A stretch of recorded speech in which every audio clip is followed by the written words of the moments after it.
guys, thanks for joining us on Family Life today here on YouTube. Make sure you subscribe. You don't want to miss any episodes, so hit the little bell and you'll get notifications and you won't miss anything. And if this encourages you, like it and share it with your friends. Yeah, share it with your friends. Yeah, welcome to Family Life today. There's three ways we can look up, we can look out, or we can look in. And what I find many times is people that are really frustrated with their situation are looking too much inwardly, and they're not happy with what they're getting from life or their job or their marriage or their whatever. But if you start to say, I'm going to look up at God and pursue Him, and I'm going to look out at others and serve them, that just changes things. It takes the attention off yourself and it puts it where it should rightly be. And over time, then that completely changes the trajectory of your life.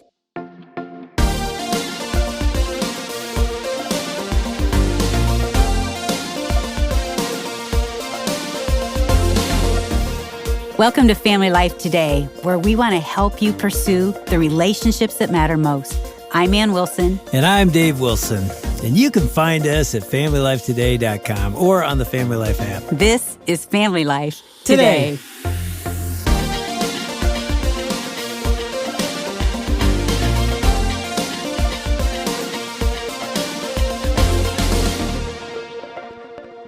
So we're talking about work today, how we operate in our workspace. And I did a little research just yesterday. I did not know this. A 2021 Microsoft survey said that 41% of the current workforce is planning to quit their jobs this year. 41%. I was astounded. I thought it'd be 10%, 20%. And then Gallup did a poll before the pandemic that found that 85% of employees are unengaged at work. That didn't surprise me as much. Yeah, me neither. Yeah. But 41% plan on getting. You know what that creates in me? This insecurity as a wife, as a mom, like, what are we going to do? You know, and I'm not saying that's just men that are doing it, but a lot of women are thinking, I want out of here. Do you think it's because they don't enjoy their all workplace? I know is I just heard, you better keep working. That's what you just said to me. I think that's all I heard. That's all a guy will hear from that is like, okay, honey, I'm not going to lose my job. No, I'm thinking for myself, too. Well, we're going to talk about today, and we've got our good friend Tim Kimmel, Dr. Tim Kimmel, in the studio with us, and your friend Michael Tooker is with you as well, and you guys have written a book on this. So first of all, just welcome to Family Life Today. Thank you. Thank you for having us. Glad to be here. Always love circling back with you guys. I mean, how many times do you think you've been on Family Life today? Do you know? I don't know. A lot. It was all for in Little each Rock. book. Do you think you were here for every book? Yeah. And how much. many books has and that some other been? things. Well, not every book because they didn't have the radio program when I did about half of them. But, you know. In other words, you're saying you're a little older I've been around a while.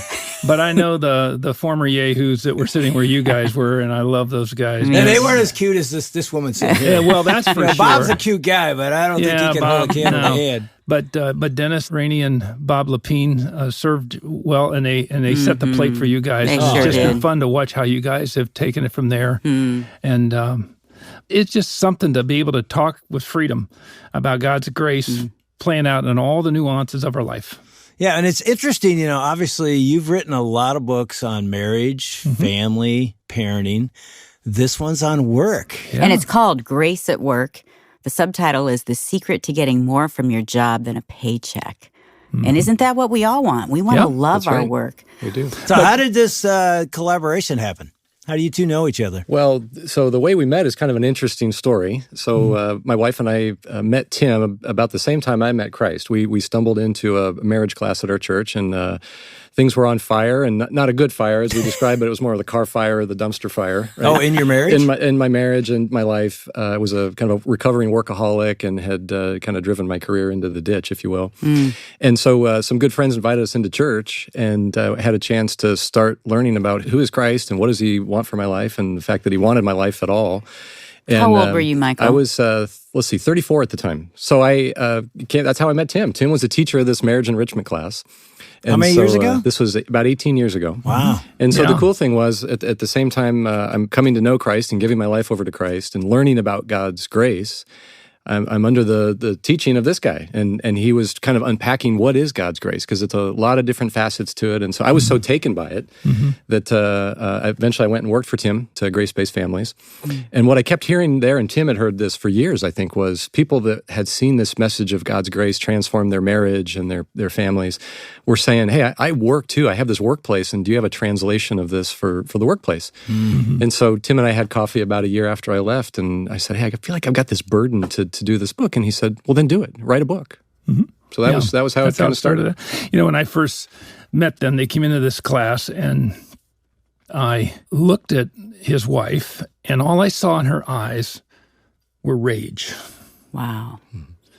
And their marriage was on life support.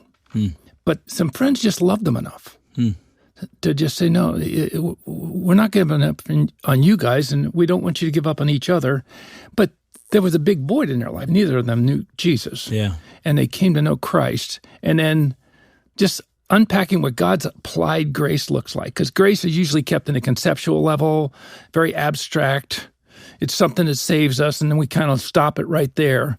And no, he said, no, the grace I saved you with, I meant to wash over you and completely retrofit you and redefine you and become the default mode of how you deal with everybody from here on out. And so we were unpacking that for them. But this man here has, from the beginning, he was brought up in a family. His father was a CEO of a Fortune 50 company. He had a front row seat to the high-level thin air of executive marketplace. And he was prepared to do that same thing. And he came out of his MBA like a rocket, and he went to the top so fast. But he also went to the top with all the values and the priorities that so many people go that are empty and bankrupt and one-dimensional, and it got him, like it gets so many people. Yeah, Michael, was one of the things going on in your life that time, because it definitely relates to this book, Grace at Work. Was it the work life, as Tim just said, man, you're in the elite air. Did that really affect your marriage? Oh, for sure. I mean, then we started having kids, right? So you take career, and what I found was I was really wired in a particular way, and I was trying to perform the way the world, at least the way I thought the world wanted me to or needed me to climb the ladder and keep doing jobs with more responsibility and more obligation. And so I found myself kind of dumping my friends, dumping my hobbies, dumping my fitness, dumping my health, dumping my marriage, because I became so singularly focused on myself and trying to manage this facade that at some point, when the wheels finally came off, and literally the moment when I cried out to Christ was, my wife and I had been going to counseling, and it was 2:00 in the morning in August of 2004. I think it was August, around there. And she said, you know what, Michael? She said, I don't love you anymore. I don't even like you. She said, when you're here, you're almost never here. And when you are here, you're just a jerk to me. Would you just leave? Just make this easy on me and go. And that was the moment when I realized, man, I've squandered this great life. As I was coming to realize that God had this life, that everything good in my life had come from Him, and I blew it. And I was that guy, right, that I could fix anything, solve anything. And what I realized was I got nothing. And so that's when I literally fell out of bed, cried out to God and said, God, I don't know who you are really, but I know I've blown it, and I need help, and I'll follow you if you'll have me. I mean, it's beautiful to me to think, as a pastor for 30 years, we are always trying to get our congregation to invite people. Yeah, right. Invite your neighbors. Yeah. And somebody just invited you. And here you are. And he'd been inviting me for 3 years. Because he saw that he was a buddy that I was going to grad school when my roommate was in law school, and this was a law school buddy of my roommate. And he just kind of took a liking to me, and he just kept saying, hey, why don't you and your wife come to this? Because he saw what was starting to happen. Yeah. And because it happened pretty quick, and he just kept pursuing me. And finally, when the wheels came off, I don't know what to do, but I called Andy, and I'm like, hey, Andy, that thing you were inviting me to, my wife and I'd like to go. Yeah, we've always said, at our church, we said, if somebody shows up first time, one of two, and there's probably a lot of things going on, but we always thought one of two things is happening in their life. And a lot of times you don't think this. Right. One is they're desperate. Something's dramatic has happened, has put them at a low end. Right. Yep. Or, and you never think this, or they're at the top of the game and they're empty. Yeah, exactly. But I've got everything I ever dreamed of, and it's not, this can't be it. And they come walking in. You never think people like that are walking in. You were sort of both. A little both. Right, exactly. Well, and Dennis Rainey used to have this statement that God picks up crooked sticks and draws straight lines with them all the time. And I have to give some credit on how he used Michael's wife in this because, we knew a lot of people who, like them, had this really meteoric trajectory to the top of the heap in the business world and the paychecks to show for it and the privileges to go for it. And the marriage was bankrupt and empty, but they just accepted that. And they basically became roommates with occasional benefits. But other than that, there's no love story being written. I appreciate the fact that his wife said, no, I'm not accepting this. Yeah. And we've got a problem here. And you're going to lose your kids, and you're going to lose me, and you're going to lose everything. And she's not talking about money. She's talking about anything their meaningful. Life, their relationship. And I just so appreciate the fact that she said, this isn't going to work. We got to do something. Because passivity in these situations, many times I think that's what people accept. And it's a turning point. I mean, Michael, you don't know our story. Yeah, I was just going to say that is exactly. I mean, Dave's in ministry, building this church that's just growing leaps and bounds. It's just taking off. And now I'm competing with not only his job, but with God because he's doing it for God. Right. But I think what you're talking about is what so many of us face in your 30s. People are building their careers. They're going for it. We face it as women, but with men, it feels like you've left us behind. We don't matter. You don't see us. You don't care about us because you're just chasing your dream. And I felt that about Dave. I said the same thing. I've got nothing. And it was a turning point for me. Here's a question I want to ask you guys. I know we're going to talk about work, but we're talking about grace and marriage. And here's the question. You know, Jim Collins, Good to Great, years ago, I read it because I'm a pastor. I'm like, I want a great church, not a good church. But I think I'm remembering right. He's one of the guys that said you can't have both. You can't have a great work career and a great marriage. You've sort of got to choose.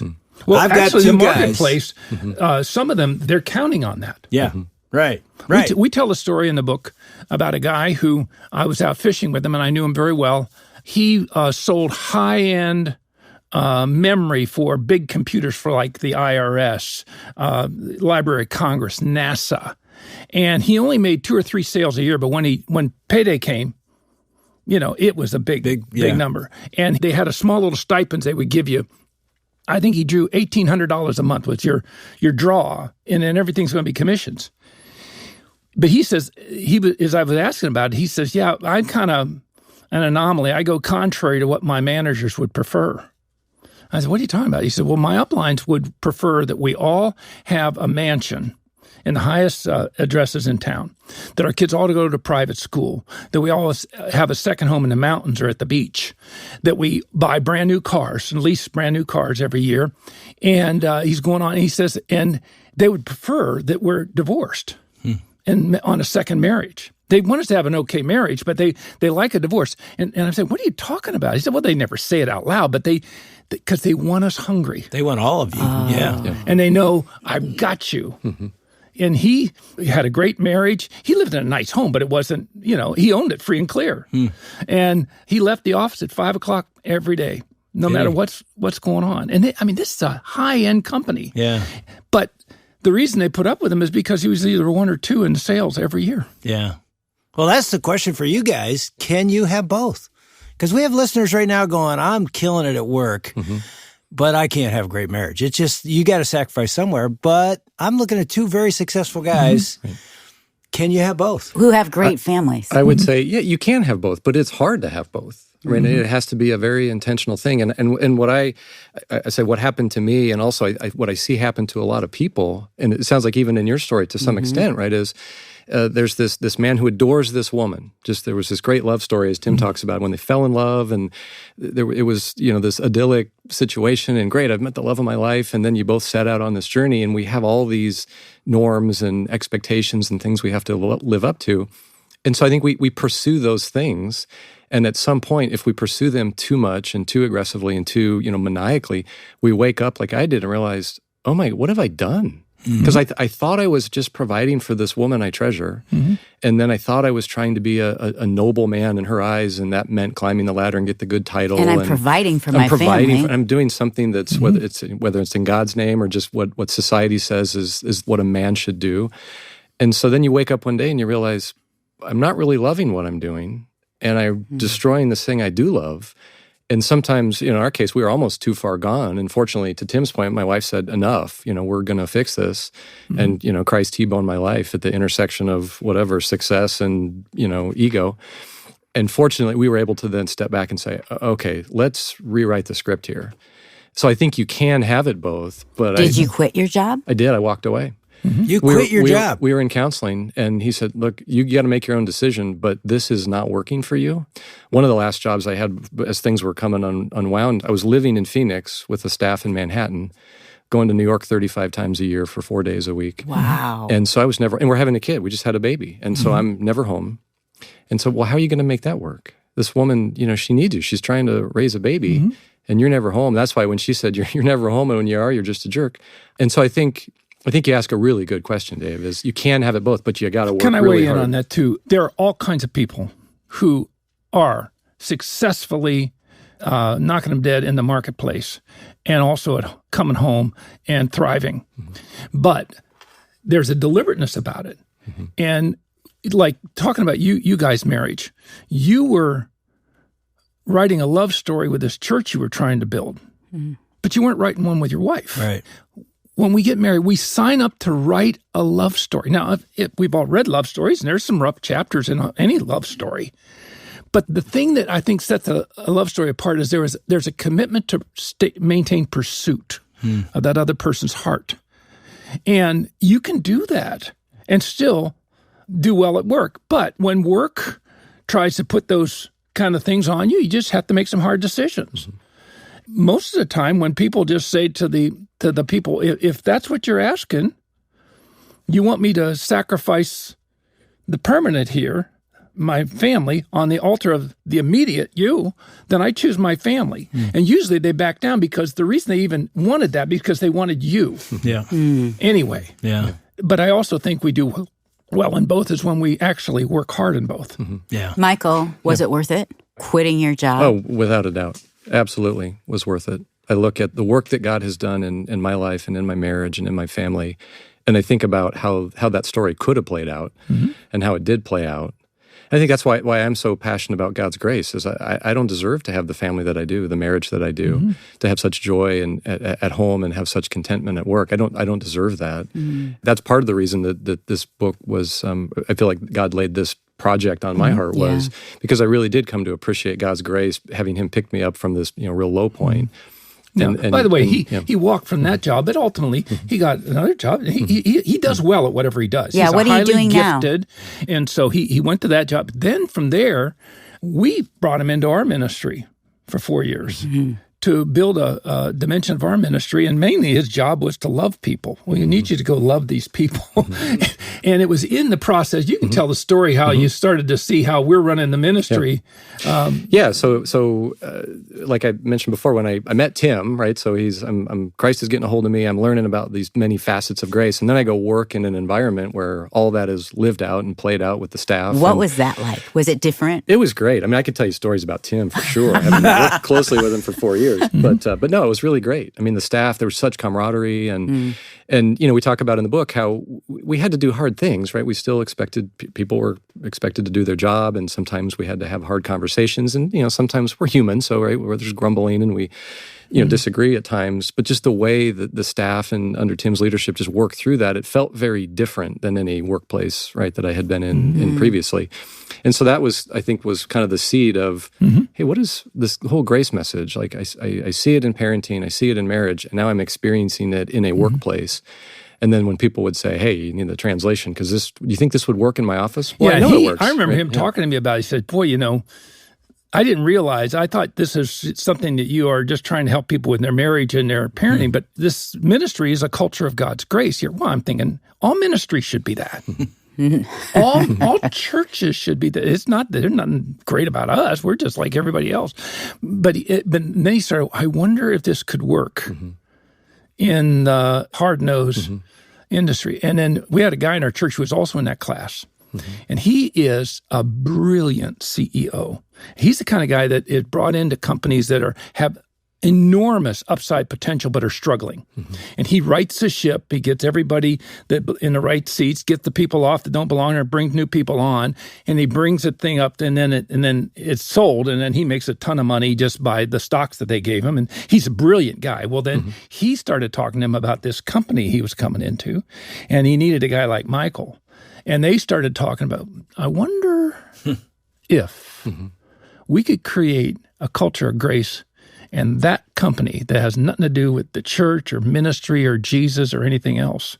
And so they started doing this. And then as we talked more, this is transferable. Well, yeah, and what was interesting about that CEO, who I met in that enrichment class that right when we stumbled in, so David, his name's David, and David and I had known each other for a long time. And so as he was thinking about this company and what he wanted to create, he wanted to recast the corporate values. And one of the values that he picked was lead with grace.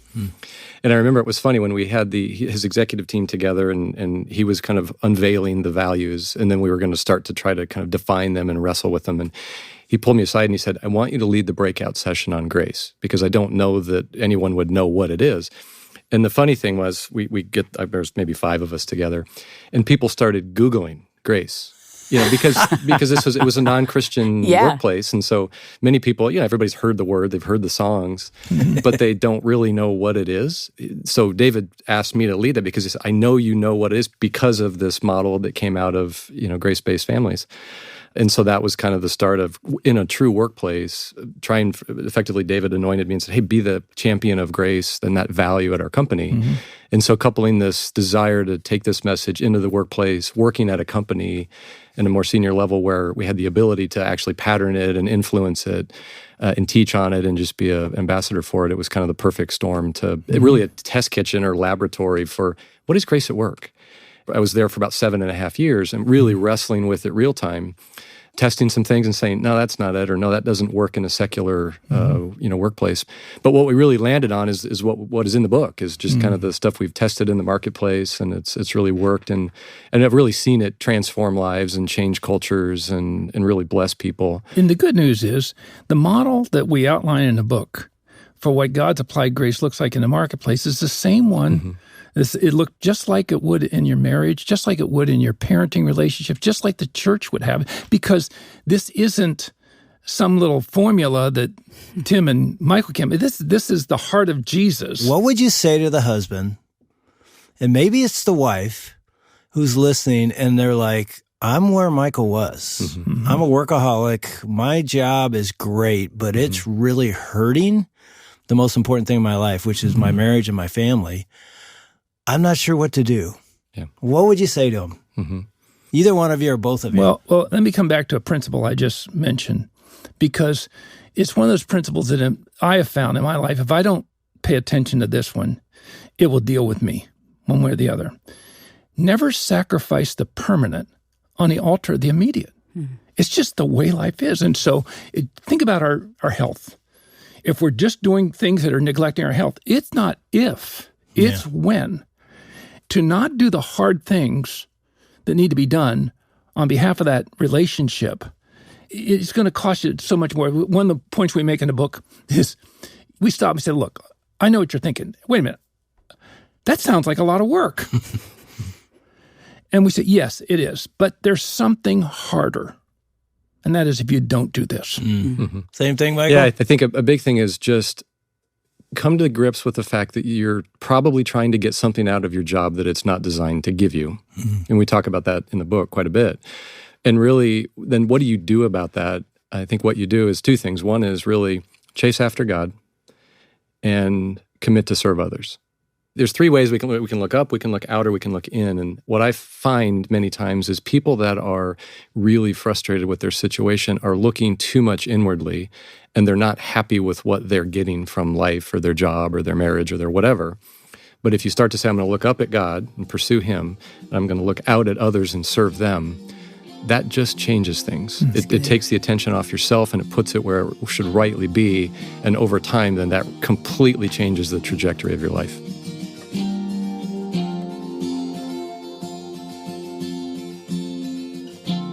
You're listening to Dave and Ann Wilson with Tim Kimmel and Michael Tooker on Family Life Today. If you've ever felt like meaningful ministry is out there somewhere, stick around. Dave's got an encouraging word for us in just a second. But first, you can pick up a copy of Tim Kimmel and Michael Tooker's book. It's called Grace at Work, Redeeming the Grind and Glory of Your Job. You can head over to FamilyLifeToday.com and find a copy there. And if today's conversation has been encouraging for you and it gets you excited about how conversations just like these can get into more homes, more cars, and more AirPods, for families who need the gospel applied to their everyday lives, we'd love it if you'd partner financially with us. And as our thanks, we'd love to send you a copy of Bob and Linda Loddick's book, Simple Money, Rich Life. Their book is our thanks to you when you partner financially with us today. You can give online at FamilyLifeToday.com or by calling 800-358-6329. That's 800, F as in family, L as in life, and then the word today. Okay, here's Dave with an encouraging word specifically for you as a parent. One of the things I had to realize as a pastor or, a man in ministry is loving others. Mm-hmm. The most important ones were right at my kitchen table. Mm-hmm. Amen. And because I was committed to the Great Commission, making disciples, and I had to be reminded the most important disciples are literally sitting in your home. Yeah. They're not out there. Not that they don't matter. They do matter. But the workplace matters. My fellow employees matter, but Tim's right. The permanent is your family's really more important than the immediate.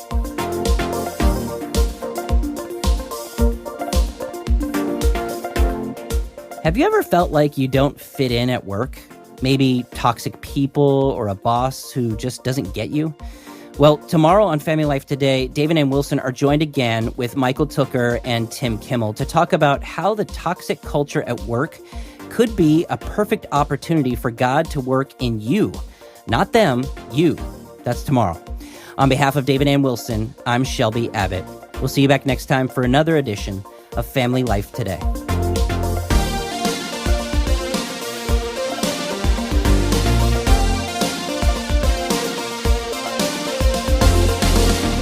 Family Life Today is a production of Family Life, a crew ministry, helping you pursue the relationships that matter most.